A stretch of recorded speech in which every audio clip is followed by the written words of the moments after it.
I know some of you will ask me, do I sell this? And look, I could make top dollar selling this, but I wish I could afford to do this to give out to all my friends and families, but I can't meet the demands. Okay, so that's why I've made the recipe out there. So guys, watch the full video, give us a big thumbs up if you've learned anything, and if you've actually used my recipe, can you please leave a comment? Hello and welcome. Thank you so much for joining me. My name is Mecca. If it's the first time you're meeting me, I live in the south of England. I grow most of my vegetables and I heal my body, thanks to God, from fibromyalgia and chronic fatigue. Fibromyalgia is a disease that actually is an autoimmune condition that is characterized by a lot of chronic pain and so many other connective symptoms that the doctors claim as non-specific. Anyway, not to bore you about fibromyalgia, but one of the things I had to do in healing my body was change the way I cook. So changing the spices and the condiments. Being Nigerian originally meant that we always cooked with sort of seasoning cubes, which is full of monosodium glutamate. Now, MSG is a compound name for so many different seasoning cubes or seasonings. People can say it's natural flavors, natural spices. I don't want to bore you about that, and I'm not talking about the research behind it, but there is research saying it is not good for us. It's actually a neurotoxin and can be a nephrotoxin. But that's by the way. But for me, the symptoms I experienced whenever I cooked with MSG was what made me stop using it to start with. Obviously, knowing that it wasn't good for me as well made me stop. So things like pain, brain fog were the two major things I experienced whenever I cooked with MSG. So I'll have like so much brain fog for a few days afterwards, and also a lot of aches and pains. I could always relate it because I was trying to eliminate things, and then whenever I tried adding it, because to be honest, food tasted horrible without it. Yes, we're so used to the taste of it that it was really difficult to transition. It took me about a year. Now, a little brief reason why I'm doing this. Okay, this is one of the most requested videos, the most requested questions I get. How do I stop using seasoning cubes, people?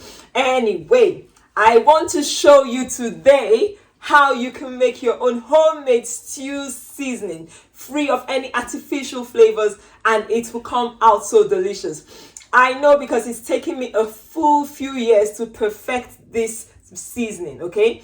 It is hard to transition. If you're addicted and if you've used MSG, it is addictive. It is naturally addictive. It's not something you can just switch and you will be comfortable eating without it. You will tell the difference. Even with this, you can still tell it's not MSG laden, but this is a healthier, delicious alternative to MSG in stews, especially for Nigerian cuisine.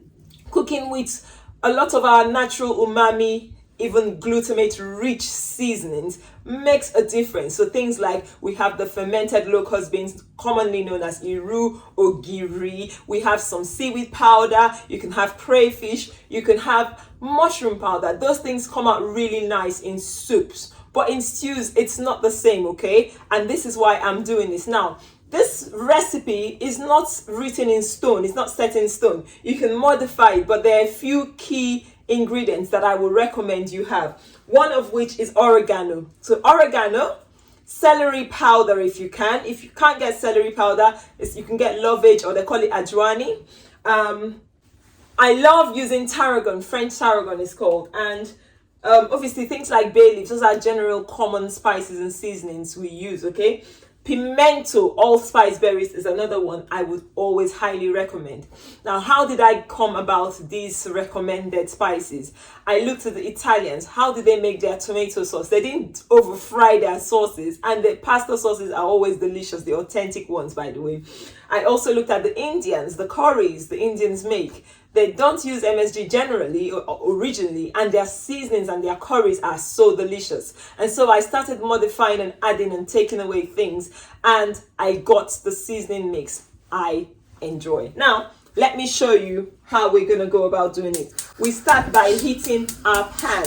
Now, I'm going to use a skillet to toast some of these seeds. So this is my heated skillet. I'm going to be toasting on a fairly low heat. I will be toasting these, okay, the cloves. This is cumin.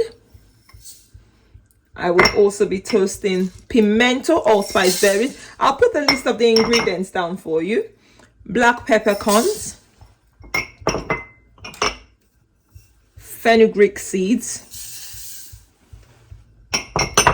some dried coriander seeds. Okay, you don't necessarily need to toast your cinnamon, but I'm gonna chop that in there.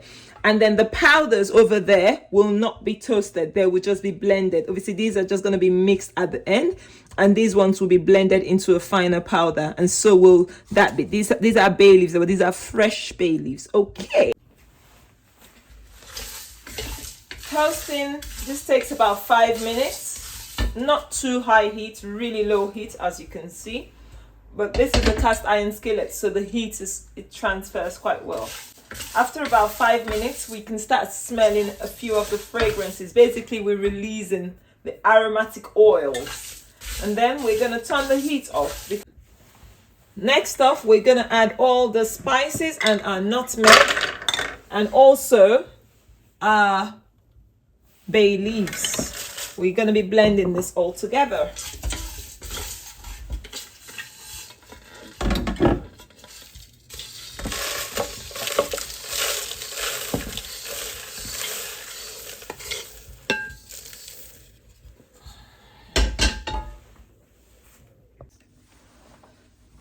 I have blended them, and the next thing will be to blend the green herbs. So I've got rosemary here, I've got my tarragon, which I said is quite essential, rosemary and thyme. Okay, just try and get good quality, fragrant, fresh herbs. What I mean fresh, that haven't actually gone stale.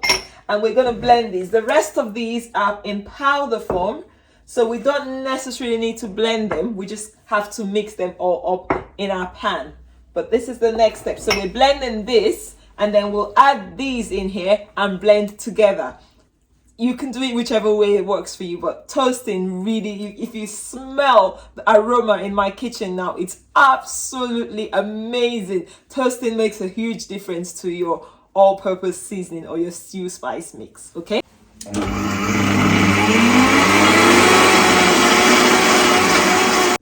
One of the biggest benefits of making this spice and seasoning mix is then you end up with just one container. Okay, and to make this shelf stable, all I can do is add some sea salt. I normally put this in my freezer because it preserves the integrity of your herbs, preserves the oils are quite fragile if you leave them at room temperature. And I make a big batch that can last me up to 6 months. This batch here will last my family over 6 months. Okay, so this is a trick, because normally the spices and seasonings you buy are full of preservatives and anti-caking agents. Yes, and those things actually are not good for our body. They increase the toxic load on the body and ultimately increase inflammation, which basically is the burden that your body has to deal with so much more toxins.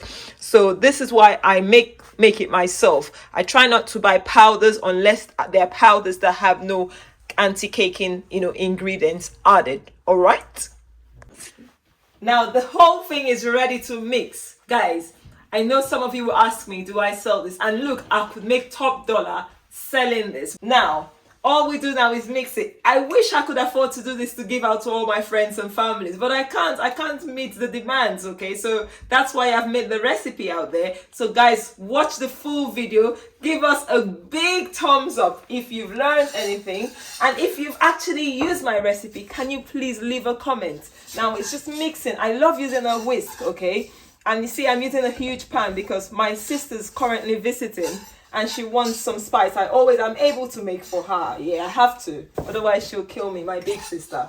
Anyway, so just mix the whole thing together. This is turmeric going in. Oh, the last few things were the onion and garlic powder, the ginger powder, turmeric. Now paprika. Paprika is so good. Okay, you can actually blend this if you wanted, but my hand whisk is going to be able to give me a good mixture. Can you see what's happening here? Everything is marrying each other so well. If you wanted this more red, feel free to add some more paprika. And then these are our tarragon, thyme and rosemary. And finally, oregano and some celery powder. Okay, You can buy all of these in the shops. You can buy them all in the shops and you can make your own spices, guys. Thank you so much. Thank you so much. If you have watched to this point, please comment, promote this video by commenting.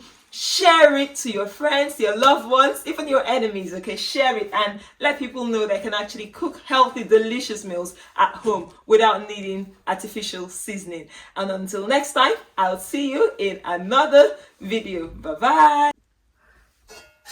You see how well blended this spice is just with a hand whisk, okay? Now, if you're making a small batch, feel free to use your blender.